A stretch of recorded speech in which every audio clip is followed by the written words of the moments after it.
ভালকে চাই যাব, ভালকে শুনি যাব। যেতিয়া কুৰুক্ষেত্ৰ যুদ্ধখন হৈছিলে তেতিয়া অৰ্জুনৰ আগত বিষ্ণুৱে বিশ্বৰূপটো দেখুৱাইছিলে। অৰ্জুনে প্ৰশ্ন কৰি গৈছিলে আৰু বিষ্ণুৱে উত্তৰ দিছিলে 18টা অধ্যায় আৰু শেষ কৰিছিলে অৰ্জুনে প্ৰশ্ন কৰি আৰু বিষ্ণুৱে উত্তৰ দি শেষ কৰিছিলে। আৰু লগে লগে গীতাখন লিখি গৈছিলে। গীতাখন বিষ্ণুৰ বিশ্বৰূপৰ মুখৰ বাণী। তেওঁ 12খন বাহুলৈ মূৰত সৰ্পলৈ পদুমৰ ওপৰত থিয় হৈ আছে আৰু বাহঁতত পদুম ফুল লৈ আছে। এইটো অসমৰ ভিতৰত প্ৰথম আমাৰ গোৱালপাৰা জিলাৰ শ্ৰী শ্ৰী সূৰ্য মহাপীঠস্থানত আছে। আৰু পাব আপোনালোকে, মই ধুনীয়াকৈ বুজাই দিছোঁ। এওঁৰ পূজাখন মাঘী পূৰ্ণিমাৰ পৰা হয়, 10 দিন 10 ৰাতি হয়। নন ষ্টপ যজ্ঞ চলি থাকে।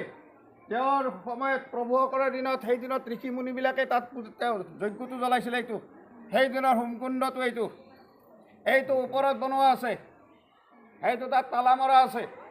আৰু পূৰ্ণিমাৰ দুদিন আগত সেইটো